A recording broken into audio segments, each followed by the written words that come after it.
Welcome friends, myself Gajendra Kumar from Government College of Nursing Churu. आज हमारा topic रहेगा hepatitis. Okay friends, तो आज हम हेपेटाइटिस है उसकी स्टडी करेंगे। हेपेटाइटिस क्या होता है? हेपेटाइटिस जिसके भी पीछे आईटीएस लग जाए, हमने पैंक्रेटाइटिस में भी देखा था आईटीएस लग रहा था, तो जहां भी आईटीएस लग जाए उसका मतलब होता है इन्फ्लामेशन। ओके, तो इन्फ्लामेशन हो गया स्टार्ट। इन्फ्लामेशन इन्फ्लामेशन किसका हुआ है? हेपेटाइटिस मतलब लीवर, इसको लीवर बोलते हैं, हेपेटिक बोलते हैं लीवर। तो इन्फ्लामेशन हुआ लीवर का, inflammation of liver is called hepatitis. तो इन्फ्लामेशन क्यों होता है? कोई भी वायरल इन्फेक्शन हो जाए, ओके, वायरल इन्फेक्शन से नेक्रोसिस एंड इन्फ्लामेशन होगा, तो हम बोल सकते हैं कि due to viral infection, inflammation and necrosis occurs is called hepatitis. Inflammation, ये वायरल इन्फेक्शन हो रहा है, वायरल इन्फेक्शन के द्वारा यदि इन्फ्लामेशन और नेक्रोसिस हो रहा है तो हम उसे बोल सकते हैं हेपेटाइटिस। ओके, तो लीवर में इन्फ्लामेशन हो रहा है तो सबसे पहले हम लीवर है उसकी बेसिक जो है ना फिजियो नॉर्मल वो देखते हैं। ओके, सबसे पहले लीवर है उसकी पोजीशन की बात कर लेते हैं। लीवर कहाँ प्रेजेंट होता है? तो लीवर प्रेजेंट होता है upper quadrant,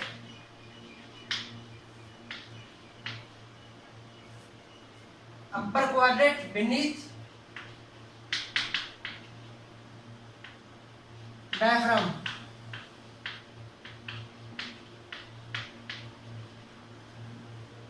okay, upper quadrant part में होता है, अपर में भी कहा राइट क्वाड्रेंट पार्ट में होता। तो जो लीवर है वो राइट साइड में प्रेजेंट होता है। ओके, राइट साइड में प्रेजेंट होता है लीवर। तो upper right quadrant beneath diaphragm, जो डायफ्राम होता है जस्ट उसके नीचे होता है। ओके, और अपर पार्ट में होता है। तो अपर राइट क्वाड्रेंट, बॉडी को 4 क्वाड्रेंट में बांटा गया है। ओके, ये जो आपका एब्डोमेन एरिया है तो ये left quadrant, left upper quadrant, ये राइट अपर क्वाड्रेंट, ये राइट लोअर क्वाड्रेंट और ये लेफ्ट लोअर क्वाड्रेंट। ओके, ये राइट क्वाड्रेंट है पूरा और ये लेफ्ट क्वाड्रेंट है। तो इस प्रकार से ये लीवर है ये यहाँ प्रेजेंट होता है। ओके, और जो स्टमक है वो यहाँ होता है, पैंक्रियाज यहाँ होते हैं, किडनी उसके नीचे होती है। सो ठीक है, राइट अपर क्वाड्रेंट में पाया जाता है, बेनिथ डायफ्राम के नीचे पाया जाता है। Largest internal organ, sorry largest internal organ होता है ये इंटरनल ऑर्गन। जो बॉडी है उसका सबसे लार्जेस्ट ऑर्गन होता है स्किन, और लार्जेस्ट इंटरनल ऑर्गन की बात करें तो लीवर आ जाएगा। स्किन होता है वो आउटर ऑर्गन होता है और लार्जेस्ट होता है स्किन सबसे, ठीक है, और सेकंड लार्जेस्ट ऑर्गन होता है लीवर। और इंटरनल की बात करें तो इंटरनल में सबसे लार्जेस्ट हो जाएगा लीवर। ओके फ्रेंड्स, ठीक है, तो हमने ये देख लिया। अब जो इसकी स्ट्रक्चर है, जो बेसिक एनाटॉमी है वो देखते हैं। लीवर है ये, ओके, ये फ्रंट का है ये बैक का है, 2 लोब्स है इसकी मेन, लेफ्ट लोब और राइट लोब। जो इनको सेपरेट कर रहा है वो फैलसिफरम हो गया। ये पोस्टीरियर व्यू है, ये लेफ्ट लोब होगी राइट लोब होगी। जब हम लीवर को पोस्टीरियर व्यू से देखते हैं तो इसकी 2 लोब और दिखाई देती है, क्वाड्रेंट लोब और क्वाड्रेंट लोब। इस प्रकार लीवर की टोटल 4 लोब हो गई। ओके,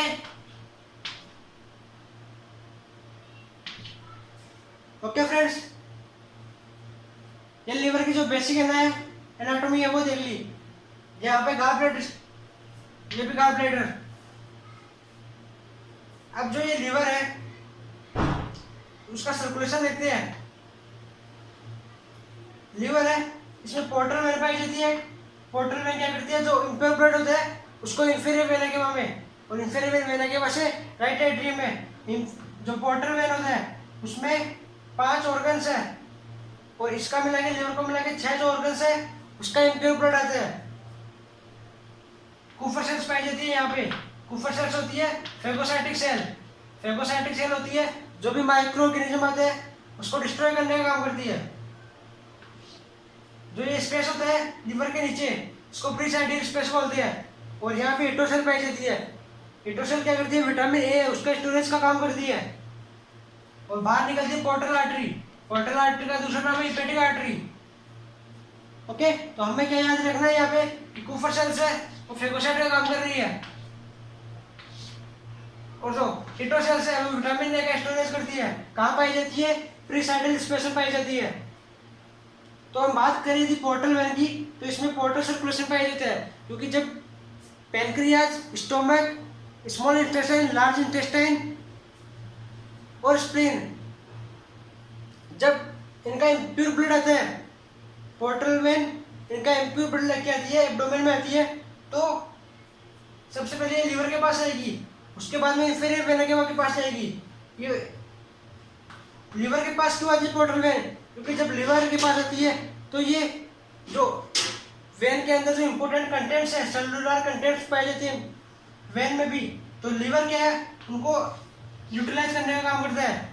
क्योंकि लीवर होता है वो लार्जेस्ट ग्लैंड होता है, लार्जेस्ट ऑर्गन होता है बॉडी का, ठीक है, लार्जेस्ट ऑर्गन होता है बॉडी का।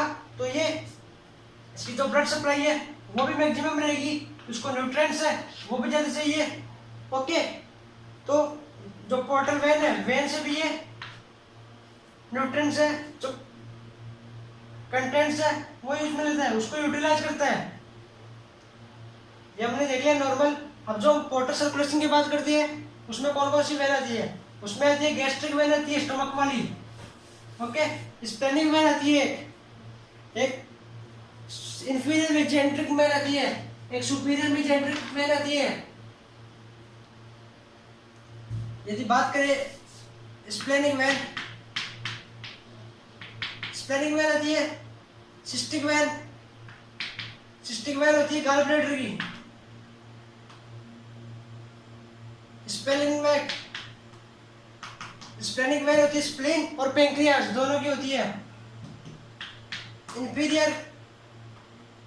सुपीरियर मेजेंट्रिक वेन और इंफीरियर मेजेंट्रिक वेन। सुपीरियर होती है वो स्मॉल इंटेस्टाइन की होती है, क्योंकि स्मॉल इंटेस्टाइन ऊपर पाई जाती है और लार्ज इंटेस्टाइन थोड़ा नीचे होती है।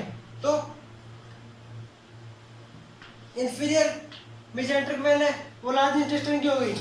ओके फ्रेंड्स, तो ये 5 है, इनसे मिलकर बना होगा पोर्टल सर्कुलेशन। पोर्टल सर्कुलेशन क्या करेगा, इंफीरियर वेना के पास जाएगा, तो इंफीरियर वेना के पास से राइट एट्रियम में जाएगा।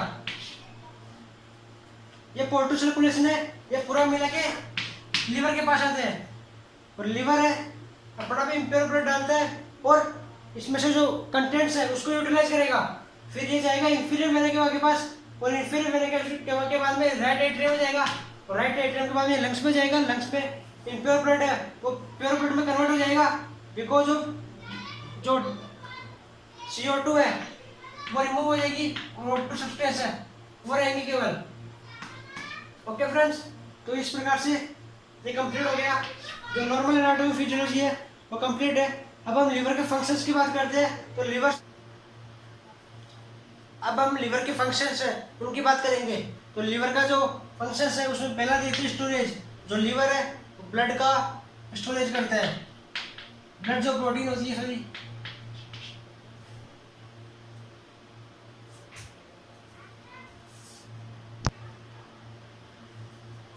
अब हम देखेंगे फंक्शंस। स्टोरेज, जो इसका फर्स्ट काम है स्टोरेज, जैसे ग्लूकोज है उसका स्टोरेज रखता है। ओके, ग्लूकोज है उसका स्टोरेज रखेगा। फैट है ग्लूकोज से बनती है। ओके, तो ग्लूकोज का स्टोरेज रखेगा। ये विटामिन है उसका स्टोरेज रखेगा। विटामिन में किसका, बी ए का रखेगा। ए का कौन रखता है, एटोसेल्स रखती है, तो ए का रखेगा, डी का रखेगा, ई का रखेगा और विटामिन B12 का रखेगा। नॉर्मली एटोसेल्स है विटामिन ए का रखती है, बाइल का प्रोडक्शन करेगा। हिपेटोसाइट सेल होती है ये बाइल का प्रोडक्शन करेगी, ग्लूकोनियोजेनेसिस, नए ग्लूकोज का निर्माण होगा, ग्लूकोज फॉर्मेशन होगा, ग्लाइकोजलाइसिस, जो ग्लाइकोजन है वो ग्लूकोज में टूटेगा, फॉर्मेशन ऑफ ग्लूकोज। और ग्लूकोजेनेसिस क्या होता है, एक्सेसिव ग्लूकोज है वो ग्लाइकोजन में कन्वर्ट होगा, ग्लूकोज है वो ग्लाइकोजन में कन्वर्ट होगा। ओके। लिपोजेनेसिस, जो फैट है ग्लूकोज है वो फैट में कन्वर्ट हो जाएगा, ग्लूकोज है वो फैट में कन्वर्ट हो जाएगा। एक्सक्रेशन, जो वेस्ट मटेरियल है उसका एक्सक्रेशन करती है, जो जैसे डेड आरबीसी होगी, आरबीसी होती है उसका लाइफ साइकिल 120 दिन होता है, लास्ट में ये उसको जो डेड आरबीसी होती है उसका एक्सक्रेशन करने में काम आती है, क्योंकि जो बाइल बनते हैं बाइल से डी इमल्सिफिकेशन होगा बाइल का और एक्सट्रैक्ट कर देगी इसको। ब्लड प्रोटीन्स पाई जाती है, blood protein, albumin, globulin, fibrinogen वगैरह यही पाई जाती है। ठीक है, प्रोथ्रोम्बिन वो लीवर से प्रोड्यूस होंगे, लिवर में एल्ब्यूमिन और ग्लोबुलिन वगैरह प्रोटीन पाई जाती है। डीएमिनेशन करेगा, जो अमोनिया है, जो अमोनिया प्रोटीन होती है, प्रोटीन किस में कन्वर्ट होता है, प्रोटीन एमिनो एसिड्स में, एमिनो एसिड यूरिया में कन्वर्ट, सॉरी अमोनिया में कन्वर्ट होते हैं। ठीक है, और अमोनिया से इसको यूरिया से किडनी से बाहर फेंकती है, इसको किडनी से फिल्ट्रेशन होता है, फिल्ट्रेशन होने के बाद बाहर जाते हैं। तो प्रोटीन, एमिनो एसिड क्या बनेगा, अमोनिया और यूरिया और एक्सक्रेशन। जो इन्फेंट होता है, जो फिटल होता है, उसमें जो आरबीसी का प्रोडक्शन होता है वो लिवर के द्वारा होता है। ओके, 5 से 6 मंथ तक आई थिंक ये प्रोडक्शन होता है लिवर के द्वारा, और बाद में एडल्ट होते हैं उसमें डिस्ट्रक्शन करेगी, आरबीसी है वो बोन मैरो में बनेगी, और लिवर है उसका डिस्ट्रक्शन करने में काम आएगा, फेगोसाइट करने का काम आती है एक लिवर से। तो लिवर की कुफर सेल्स होती है वो जो माइक्रो ऑर्गेनिज्म होते हैं उनको फेगोसाइट करती है। ओके, ये लिवर के नॉर्मल फंक्शन हो गए। अब हम स्टार्ट करेंगे हेपेटाइटिस। तो हेपेटाइटिस की हमने डेफिनेशन देख ली थी। ठीक है फ्रेंड्स, अब हम इसकी इटियोलॉजी है उसकी बात करते हैं। तो इटियोलॉजी में सबसे पहले हम देखते हैं कि excessive use of alcohol. Okay, जो इसका मेन फर्स्ट कॉमन कॉज है इसका वो होगा वायरल इन्फेक्शन। जो फर्स्ट कॉमन कॉज है वो होगा वायरल इन्फेक्शन, और वायरल इन्फेक्शन होता है तो hepatitis A, B, C, D, E, normally 5 लेते हैं हम। तो यह वायरल इन्फेक्शन हेपेटाइटिस का इनके द्वारा होता है। सेकेंड जो कॉज मानते हैं वो होता है एक्सेसिव अल्कोहल यूज। अल्कोहल का ज़्यादा यूज करने पर हेपेटाइटिस की कंडीशन बनती है। जो ड्रग्स है, एग्जाम्पल है PCM, most common drugs isoniazid, okay, PCM है उसके कारण मोस्ट कॉमन ड्रग्स होती है जिसके कारण हेपेटाइटिस की कंडीशन बनती है। Excessive use of PCM hepatitis cause करेगा। टॉक्सिक प्रोडक्ट है वो भी टॉक्सिक आ रही थी, लिवर के पास टॉक्सिक आ गया। ओके, टॉक्सिक क्या करेगा, लिवर को डैमेज करेगा। तो टॉक्सिक क्या है, उसके कारण भी हेपेटाइटिस हो सकता है। हेरेडिटी, जेनेटिक्स भी हो सकते हैं, ऑटोइम्यून डिजीज से भी हो सकता है।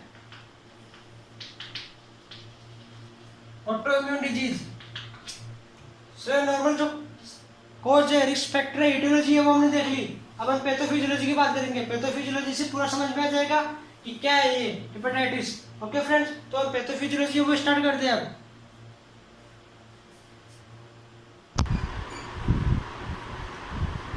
सो अब हम पैथोफिजियोलॉजी उसकी बात करेंगे। तो पैथोफिजियोलॉजी में जो हमने देखा था कि मेन कॉज क्या था, इसका वायरल इन्फेक्शन था। तो ड्यू टू वायरल इन्फेक्शन के कारण क्या होगा, जो एमसीएच प्रोटीन है लिवर की वो एक्टिव हो जाएगी, और एमसीएच प्रोटीन एक्टिव होती जो अपनी बॉडी में इम्यून सिस्टम है वो एक्टिव हो जाएगा, और वो क्या करेगा, जो एमसीएच प्रोटीन है उस पर अटैक करेगा। जो एमसीएच प्रोटीन लिवर जो प्रोडक्ट उत्पन्न हुई है उस पर अटैक करेगा, उसको डैमेज करने की कोशिश करेगा। तो उससे क्या है, लिवर सेल्स है वो डिस्ट्रॉय हो जाएगी, और लिवर सेल डिस्ट्रॉय होने से जितने भी वो फ्लूइड है उसमें वो जो ऑब्स्ट्रक्शन हो जाएगा वो बाइल है, उसमें ऑब्स्ट्रक्शन हो जाएगा और ऑब्स्ट्रक्शन होने से बाइल का फ्लो आगे नहीं होगा, वो वहीं पे एक्यूमुलेट हो जाएगा और एक्यूमुलेट होने से इन्फ्लामेशन और इन्फ्लामेशन से हेपेटाइटिस हो जाएगा। अब हम देखते हैं due to viral infection hepatitis A B C D E.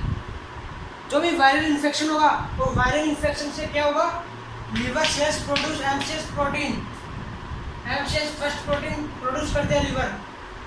जो वायरल इन्फेक्शन है उसके कारण जो लिवर है उससे प्रोटीन निकलती है जिसे एमसीएस प्रोटीन कहते हैं और एमसीएस प्रोटीन है major histo complementary protein, major histo complementary protein.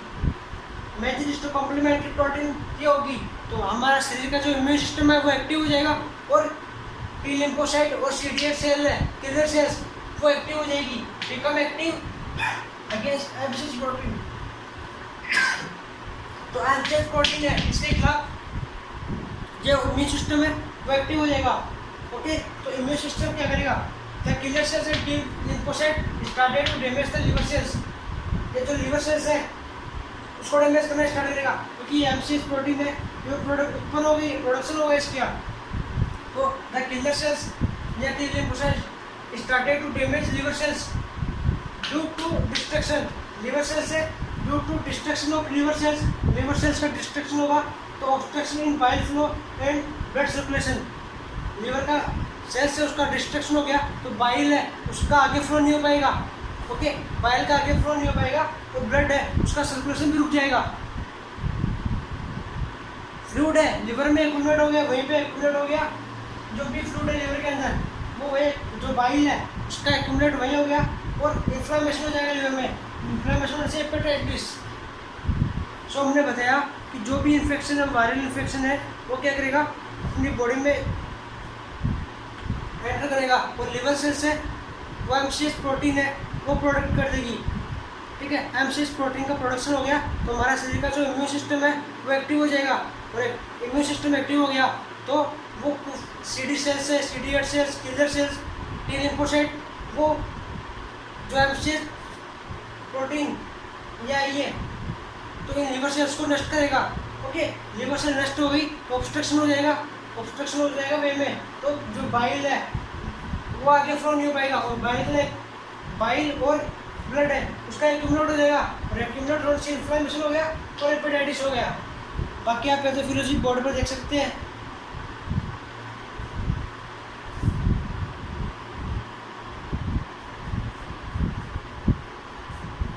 सो हमने पैथोफिजियोलॉजी देख ली थी क्योंकि जो वायरल इन्फेक्शन था उसके कारण किस प्रकार से पैथोफिजियोलॉजी थी, किस प्रकार से कॉज हो रहा था।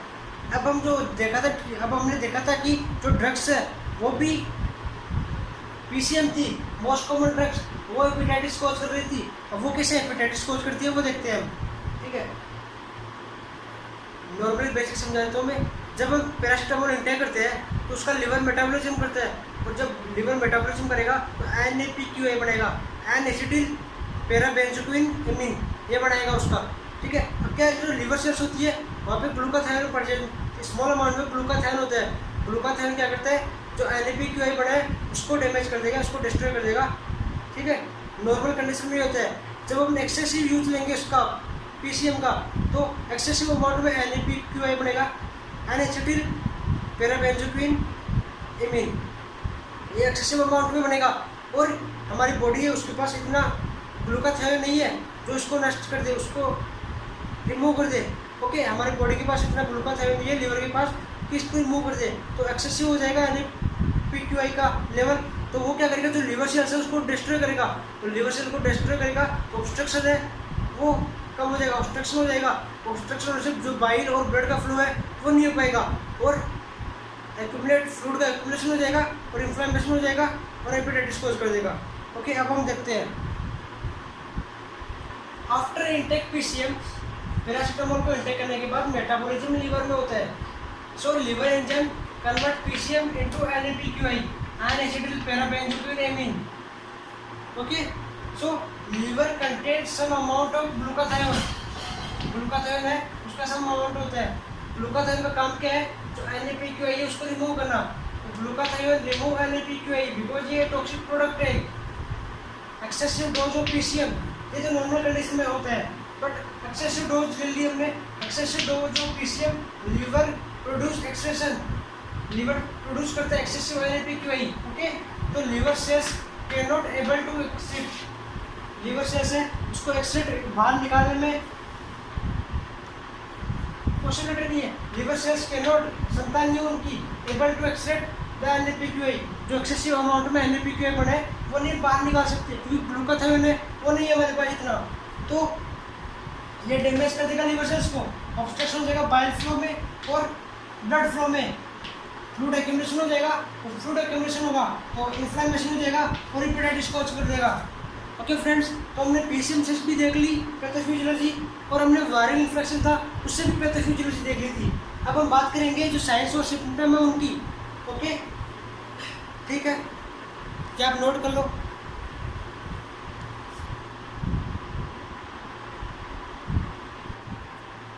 सो हम अब साइन और सिम्टम की बात कर लेंगे। ओके, साइन और सिम्टम में पहले हम देखते हैं कि जॉन्डिस कैसे होता है, क्योंकि जब बिली जो बाइल था, ओके बाइल था वो शरीर से बाहर नहीं जा रहा था, बॉडी से एलिमिनेट नहीं हो रहा था, क्योंकि उसका ऑब्स्ट्रक्शन हो गया था। ऑब्स्ट्रक्शन होने से वो बाइल है वो वही एक्यूमुलेट हो गया था। ओके, यहाँ तक हमने देखा था पैथोफिजियोलॉजी में, और इन्फ्लेमेशन हो गया था। अब जो बाइल है वो बॉडी से एक्सेप्ट नहीं होगा तो क्या होगा, बिलिरुबिन बन रहा था, जो लीवर से जो RBC सेल डिस्ट्रॉय होती है 120 दिन के बाद, उससे वो बिलिरुबिन बनेगा। बिलिरुबिन है वो बाइल के साथ एलिमिनेट होता है, लेकिन जब बाइल है उसमें ऑब्स्ट्रक्शन हो जाएगा तो बिलिरुबिन का लेवल है बॉडी में वो इंक्रीज हो जाएगा। ओके, बिलिरुबिन का लेवल बॉडी में इंक्रीज हो गया तो बॉडी में जॉन्डिस की कंडीशन बन जाएगी। ओके, जॉन्डिस के साइन सिम्टम्स क्या थे, येलो हो जाएगी पूरी स्किन, और हम देखते हैं बाकी इसमें एक एक्टर्स होता है। एक्टर्स क्या करता है, इसमें 3 फेज होती है, प्री एक्टर्स और पोस्ट एक्टर्स। जॉन्डिस बिलिरुबिन उसका लेवल अभी बता दिया मैंने, एक्सेसिव हो जाएगा। एक्टर्स क्या होते हैं, प्री एक्टर्स और पोस्ट एक्टर्स। प्री एक्टर में जो जॉन्डिस है वो एब्सेंट होते हैं, ठीक है, जॉन्डिस है वो एब्सेंट होता है। यहाँ पे जो जॉन्डिस है उसके पहले ही कंडीशन है, ये जॉन्डिस के टाइम की कंडीशन है। एक्टर्स में जो जॉन्डिस के टाइम क्या होता है, जो स्किन है वो येलो हो जाती है, जो आँख है उसके स्क्लेरा है वो येलो हो जाते हैं। ओके, और ये पोस्ट एक्टर्स बाद की कंडीशन है जॉन्डिस के, ठीक है, तो फैटिक हो जाते हैं, क्योंकि जब जो फूड है उसका मेटाबॉलिज्म नहीं होगा, क्योंकि हमारे पास जो बाइल जूस है उसका ऑब्स्ट्रक्शन हो गया तो बॉडी में फैटिक की कंडीशन हो जाएगी। ओके, एनोरेक्सिया नोजिया वोमिटिंग हो जाएगा, फीवर होगा, एब्डोमेन पेन होगा। ओके, एब्डोमेन पेन क्यों होगा, एब्डोमेन यहाँ पे होगा, राइट जो हाइपोकॉन्ट्रेट जो राइट अपर क्वाड्रेंट रीजन है वहाँ पे पेन होगा इसको, राइट अपर क्वाड्रेंट या हाइपोकॉन्ट्रियम रीजन। तो हमने देखा था कि अपर क्वाड्रेंट देखा था। जॉइंट और मसल्स पेन क्यों होगा, क्योंकि लीवर के काम करता था, जो मेटाबॉलिक वेस्ट था उसको बॉडी से बाहर निकालता था, लेकिन लीवर खराब होने से, जो इनमें इन्फ्लेमेशन होने से जो मेटाबॉलिक वेस्ट है अब लीवर के बजाय वो मसल्स जॉइंट और बोन है वहाँ इकट्ठे हो जाएंगे। तो जॉइंट और मसल्स में वहाँ जो वेस्ट प्रोडक्ट है मसल्स में और जॉइंट्स में वहाँ एक्यूमुलेट हो जाएंगे और वहाँ पेन कॉज करेंगे। ओके, और इंडाइजेशन, क्योंकि बाइल जूस है वो आ नहीं रहा GI में, जिससे ये इंडाइजेशन होगा, जो फूड है उसका डाइजेशन अच्छे से नहीं होगा। एक्टर्स फेज, ये जॉन्डिस है उस फेज की कंडीशन को बताता है।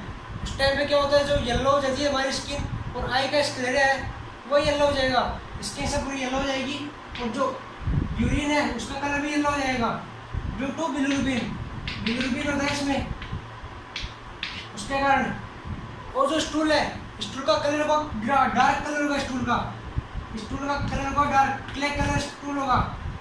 ओके, पोस्ट एक्टर्स फेज है, पोस्ट एक्टिव फेज में क्या होगा, जो एनर्जी लेवल है वो बढ़ जाएगा क्योंकि यहाँ पे जॉइंटिस है वो एब्सेंट है, और इसको रिकवरी फेज भी बोलते हैं। इसके बाद में जॉइंटिस को उसकी रिकवरी स्टार्ट होना हो जाएगी, तो जॉइंटिस एब्सेंट है मतलब फैटी की कंडीशन नहीं है, अब एनर्जी लेवल में बढ़ जाएगा। इसमें क्या था, फैटी की कंडीशन थी क्योंकि जो फूड है उसका डाइजेशन अच्छे से नहीं होता, एब्जॉर्प्शन नहीं हो रहा था। ओके, तो फैटी की कंडीशन आ जाएगी और यहाँ पे एनर्जी लेवल बढ़ जाएगा। ट्रस में क्या था, बिलिरुबिन प्रेजेंट था तो येलो स्किन हो जाएगी। क्लेयर कट स्टूल, इसमें याद रखना कि येलो स्किन हो जाएगी, डार्क स्टूल हो जाएगा क्योंकि जो बिलिरुबिन है और बाइल है वो एब्सेंट है। बिलिरुबिन क्या करते हैं, जो स्टूल है उसको येलो बनाने का काम करते हैं। ये हमने देख लिया नॉर्मल साइन और सिम्टम्स है। ओके फ्रेंड्स, अब हम इसकी क्लासिफिकेशन की बात करते हैं। जो क्लासिफिकेशन हेपेटाइटिस है उसको ए, बी, सी, डी और ई पांचवा क्लासिफिकेशन में पढ़ेंगे अब। ओके,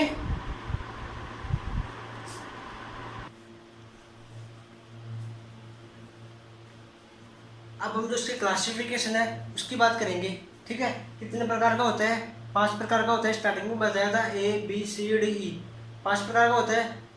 इनका जो इंट्रोडक्शन है वो क्लासिफिकेशन है वो देखते हैं अब हम। सबसे पहले जो टाइप है वायरस की बात कर लेते हैं। पहला टाइप वायरस, किसमें कौन सा वायरस होता है, जो हेपेटाइटिस बी है उसमें डीएनए वायरस होता है और बाकी सभी में आरएनए वायरस होता है। तो याद तो होगा कि इसमें केवल डीएनए वायरस होता है और बाकी में सभी में आरएनए वायरस होता है। अब हमें पता है कि जब इन्फेंट होता है, इन्फेंट को जब वैक्सीन लगाई जाती है हेपेटाइटिस बी की, कब कब लगाई जाती है, जब वो 0 डोज लगाई जाती है, फिर 1 डोज 6 वीक पे, 1 डोज 10 वीक पे, दूसरी dose 6, 10, 14। Okay, so hepatitis A B, इसमें डीएनए वायरस होता है, इसमें आरएनए सभी में आरएनए। जो इम्पोर्टेंट है वो अपना बी होता है। और यदि क्लास एग्जाम में सभी का डिस्क्रिप्शन पूछ ले तो आप थोड़ा थोड़ा डिस्क्रिप्शन सभी का लिख देना। पैथोफिजियोलॉजी भी बता दी थी, साइंस सिम्टम्स, एटियोलॉजी सभी बताई हुई है। और इनका डिस्क्रिप्शन देखते हैं। यदि ओनली बी की बात करें तो बी का लिखना है। फीचर्स टाइप्स बता दिया, वायरस बी टाइप को डीएनए वायरस होता है, हेपेटाइटिस बी में डीएनए वायरस होता है, बाकी में आरएनए वायरस होता है। इंक्यूबेशन पीरियड है, इंक्यूबेशन पीरियड मतलब डिजीज है वो कितने समय तक रह रहा है, साइंस सिम्टम से कब तक रह रहा है डिजीज में, तो इसमें 2 से 6 वीक तक रहेगा। जो ये है इसमें 6 से 24, इसमें 6 से 10 और डी में 6 से 8, ई में 6 से 12। याद आपको मेनली ये रखना है बी 6 से 24 वीक्स और बाकी सारे ध्यान में रहने चाहिए आपके। अब जो नेम है वो ए और ई का सेम है, इन्फेक्टस हेपेटाइटिस, और बी का है serum hepatitis, post transfusion hepatitis और recurrent hepatitis. Recurrent hepatitis, infected hepatitis A और ई दोनों का नाम है इन्फेक्टस हेपेटाइटिस। याद रखना सेम है दोनों, ए और ई। जो इनका रूट है, मोड ऑफ ट्रांसमिशन फिकल और ओरल रूट। ओके, यदि कोई जो डर्टी फूड है, इन्फेक्टेड फूड है, वो यदि इंडाइजेशन कर रहे हैं डर्टी फूड का तो इससे हो सकता है। ओके, इंडाइजेशन हो सकता है उसका डर्टी फूड का। तो फिकल और ओरल रूट, यदि किसी भी प्रकार का इन्फेक्टेड फूड इंटेक करते हैं तो वो आएगा हमारे हेपेटाइटिस ए में, और ये की है कंडीशन होती है हेपेटाइटिस ए में। ओके, इसकी वैक्सीन है वो अवेलेबल है, हेपेटाइटिस ई की वैक्सीन नहीं है वही। ओके, अब हम देखते हैं इसका mode of transmission hepatitis B का। जो इन्फेक्टिस ब्लड है, ब्लड या फ्लूइड के इन्फेक्टेड ब्लड या फ्लूइड है, यदि हम उसके कांटेक्ट में आ रहे हैं तो हेपेटाइटिस बी की पॉसिबिलिटी रहेगी। ओके, सेक्सुअल ट्रांसमिटेड होता है, यदि किसी जो इन्फेक्टेड पर्सन होता है उससे सेक्स कर रहे हैं तो सेक्सुअल ट्रांसमिटेड हो जाएगा, पैरेंटल हो जाएगा, मतलब मदर से चाइल्ड में आ सकता है। ये इसका एक मोड ऑफ ट्रांसमिशन हो गए।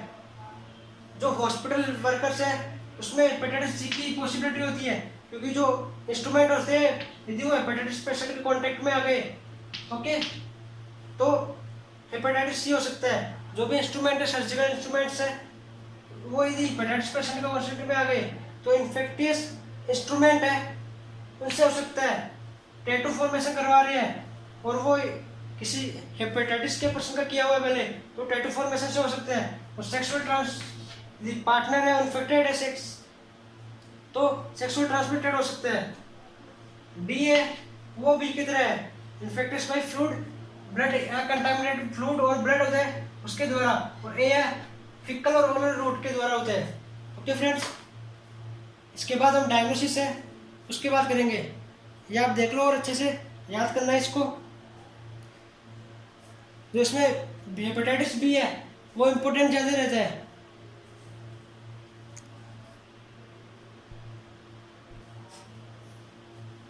अब हम हेपेटाइटिस की है डायग्नोसिस की बात करेंगे। ओके, तो किसी का भी डायग्नोसिस हो, हमें उसकी हिस्ट्री और फिजिकल एग्जामिनेशन तो करना ही है। पेशेंट की हिस्ट्री तो लेनी है और फिजिकल एग्जामिनेशन को तो करना है। अब हम इसके बाद में ब्लड टेस्ट करवाएंगे। अब इन्फेक्शन है वो कॉज कर रहा है तो ब्लड टेस्ट करवाना जरूरी हो जाएगा, क्योंकि इन्फेक्शन है, एंटीजन है।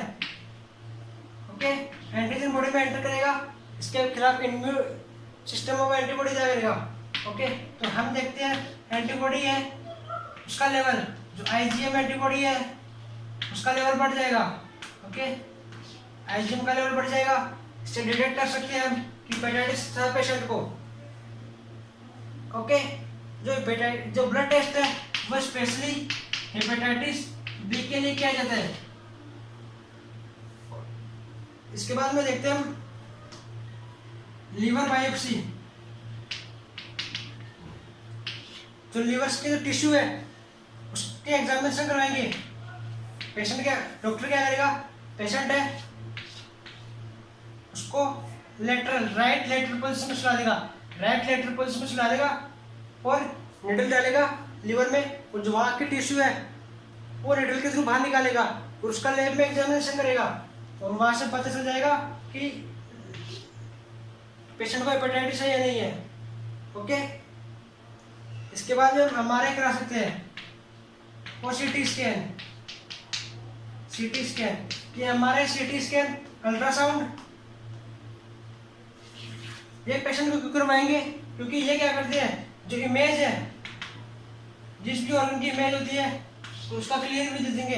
ठीक है, जैसे हमने लीवर की एमआरआई, सीटी स्कैन या अल्ट्रासाउंड करवा लिया तो लीवर का जो इंटरनल स्किन पर इंटरनल इमेज है, इमेज लीवर की, वो शो करेंगे, जिससे अपन डिटेक्ट कर सकते हैं कि पेशेंट को हेपेटाइटिस है या नहीं है, पेशेंट को लीवर में इन्फ्लेमेशन है या नहीं है। तो इमेज के द्वारा हम शो कर सकते हैं कि पेशेंट को इन्फ्लेमेशन है या नहीं है। इसलिए हम हमारे सीटी स्कैन और अल्ट्रासाउंड शो करते हैं। कोई भी ऑर्गन है, ग्लैंड है, ठीक है, उसके लिए हम हमारे सीटी स्कैन अल्ट्रासाउंड तभी करते हैं जब हमें उसकी जो इमेज है वो चाहिए होती है।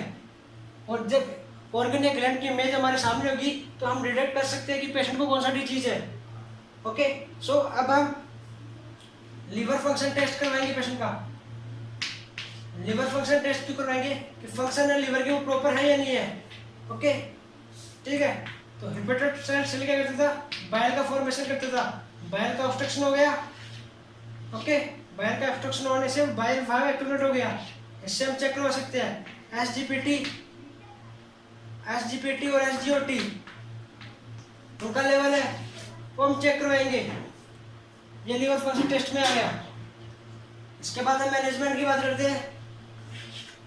मैनेजमेंट, अभी मैंने बताया था आपको लीवर बायोप्सी, उसकी पोजीशन की बात देखी थी हमने। तो पोजीशन है वो इम्पोर्टेंट है। तो पोजीशन की बात करें हम तो पेशेंट को हम देखें राइट लेटरल पोजीशन देंगे पेशेंट को, लेफ्ट लेटरल पोजीशन देंगे पेशेंट को, या सुपाइन दे सकते हैं। ओके, पेशेंट को हम लेफ्ट लेटरल पोजीशन देंगे या सुपाइन पोजीशन देंगे, क्योंकि लीवर हमारा राइट साइड में होता है तो पेशेंट को लेफ्ट लेटरल पोजीशन देंगे तो यहाँ से आराम से बायोप्सी कर सकते हैं, निडल लेके निकाल सकते हैं। उसके बाद में आफ्टर बायोप्सी लीवर को पेशेंट को राइट लेटरल पोजीशन देंगे, क्योंकि हमने नीडल डाली थी, अब उससे जो ब्लड है वो निकलने की पॉसिबिलिटी है, तो पेशेंट को हम राइट लेटरल पोजीशन दे देंगे ताकि वो लेफ्ट वाला एरिया है वो कंप्रेस हो जाए और ब्लड ना निकले बाहर। ओके, अब मैनेजमेंट की बात करते हैं। तो मैनेजमेंट में सबसे पहले हेपेटाइटिस बी है, उसमें जो भी ड्रग्स देंगे हम मेडिकल मैनेजमेंट में ड्रग्स है वो है लेमिव्यूडिन।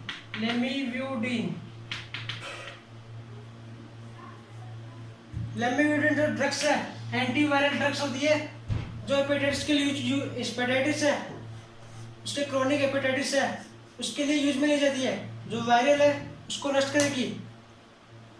इसके बाद में एक और लेते हैं एडिफोविर,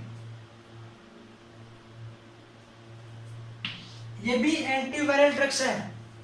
ओके, जो हेपेटाइटिस के लिए यूज में ली जाती है, और वायरस है उसको नष्ट कर देगी, वायरस को डैमेज कर देगी।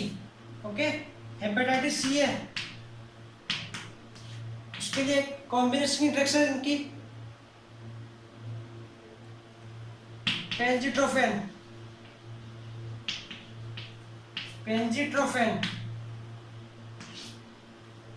ये जो नॉर्मल ड्रग्स है हेपेटाइटिस बी हेपेटाइटिस सी की, लेम्यूडिन और एडिफोवियर। अब जो इनका कॉमन है, कॉमन मैनेजमेंट में वो हम देखेंगे कि इन दोनों का कॉमन मैनेजमेंट है वो क्या होता है।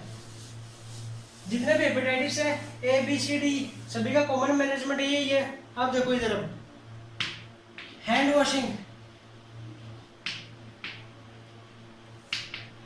वॉशिंग कराएंगे, जो केयर गिवर है उससे भी हैंड वॉशिंग कराएंगे, और जो पेशेंट है उससे भी हैंड वॉशिंग कराएंगे, ताकि जो वायरस से कंटामिनेट है वो बार बार डिस्ट्रॉय हो जाए। अल्कोहल का लेवल है वो डिक्रीज कर देंगे, अल्कोहल पेशेंट को प्रोवाइड नहीं करवानी है किसी भी कंडीशन में। ओके, अल्कोहल जो एक्सेसिव यूज में रहता है पेशेंट उसको अवॉइड करेंगे, पेशेंट को बेड रेस्ट प्रोवाइड करेंगे,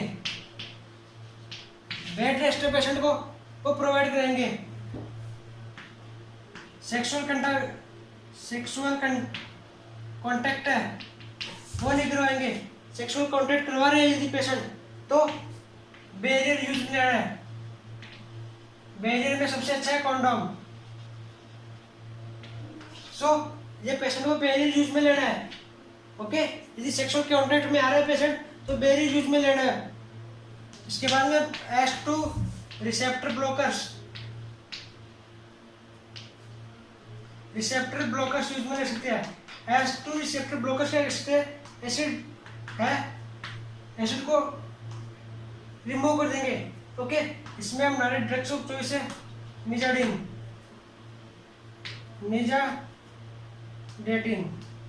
जो रेनिडेटिन है, सिमेटिडिन है वो यूज में लेते हैं, लेकिन हमारे इसमें ड्रग्स ऑफ चॉइस है वो निजाडेटिन है।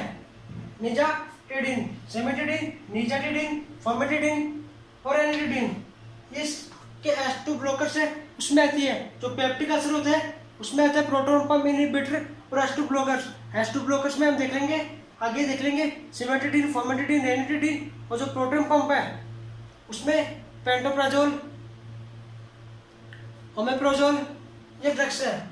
ओके, इसके बाद में पेशेंट को इन्फेक्शन था तो इसके लिए हम एंटीबायोटिक्स यूज में ले सकते हैं। एंटीबायोटिक्स क्या करेगी, जो जीआई में फ्लोरा है, जीआई ट्रैक्ट में फ्लोरा है उसको डैमेज कर देगी। और एंटीबायोटिक है वो मेनली हम लेते हैं यहाँ पे नियोमाइसिन क्या करेगी, जो जीआई ट्रैक्ट में फ्लोरा है उसको डैमेज कर देगी। एंटीबायोटिक है, इन्फेक्शन है उसको हटा देगी। अब यदि डाइट की बात करें हम, डाइट तो पेशेंट को लो प्रोटीन देनी है, क्योंकि प्रोटीन से एमिनो एसिड बनेगा, एमिनो एसिड से अमोनिया बनेगा। ओके, अमोनिया से यूरिया बनेगा, लेकिन लीवर है वो अमोनिया बना नहीं पाएगा। ओके, लीवर अमोनिया बना नहीं पाएगा तो हम पेशेंट को लो प्रोटीन देंगे,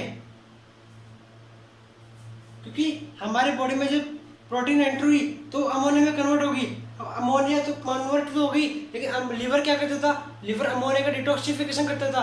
अब जो लीवर का फंक्शन था वो नहीं होगा, ओके, तो डिटॉक्सिफिकेशन वो नहीं होगा, इसलिए अमोनिया का डिटॉक्सिफिकेशन नहीं होगा, तो प्रोटीन है वो लो देंगे और फैट है वो भी लो देंगे, ठीक है।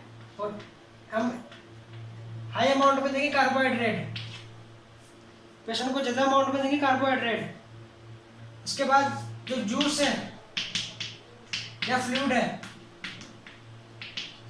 वो हम ज्यादा देंगे पेशेंट को, क्योंकि पेशेंट में डिहाइड्रेशन की कंडीशन बन रही थी, डायरिया बन रहा था, डायरिया को रोकने के लिए हम जूस और हैवी फ्लूइड है वो मैक्सिमम देंगे। ये हमने सभी का जो कॉमन मैनेजमेंट है वो बता दिया कि हैंड वॉशिंग करनी है बार बार में, उसका एल्कोहल अवॉइड करना है, उसको रेस्ट देनी है, ठीक है, उसका एंटीबायोटिक्स बता दी मैंने, नियोमाइसिन देनी है उसको, फ्लूइड बता दिया, जूस देना है उसको, डाइट बता दी कि लो प्रोटीन की डाइट देनी है और हाई कार्बोहाइड्रेट की डाइट देती है, डाइट देनी है। और सेक्सुअल कांटेक्ट है वो बहुत मिनिमम करना है, यदि करे तो बेरियर यूज में लेकर करे, और एस्ट्रो रिसेप्टर। इसके बाद में यदि हम बात करें तो पेशेंट के लिए जो मेन ट्रीटमेंट है, मेन मैनेजमेंट है वो रहेगा हाइजीन। पेशेंट प्रॉपर तरीके से हाइजीन करें, प्रॉपर तरीके से अपनी साफ सफाई रखें, ओके। हाथ टाइम पे दे पेशेंट, हैंड वॉशिंग टाइम पे करे, जो पैर है कंटामिनेट पैर हो जाते हैं कहीं भी जाने के बाद उसको धो ले, टूथब्रश कैरी करे, जो भी है जो बेसिक है वो हाइजीन वो यूज में लेनी है पेशेंट को, best hygiene then reduce the hepatitis, okay friends. तो मेन मैनेजमेंट इसका हाइजीन रहेगा, इसमें भी हमने हाइजीन देखा था, ओके। तो ये सभी का देख लिया, ड्रग्स भी देख ली थी हमने। सो ये हमारा हेपेटाइटिस का टॉपिक है, तो वो कंप्लीट होता है लगभग। और हम बुक से भी देख लेंगे, जो बुक में था उसकी रीडिंग लगा लेना, जैसे मैंने बुक का कंटेंट है वो सारे यूज में ले लिया है, ओके फ्रेंड्स, ठीक है। Best of the luck. Video पर कमेंट जरूर करें और वीडियो को लाइक करना ना भूलें, ओके। जो भी देख रहा है वो वीडियो पर कमेंट है वो जरूर करना है, ठीक है।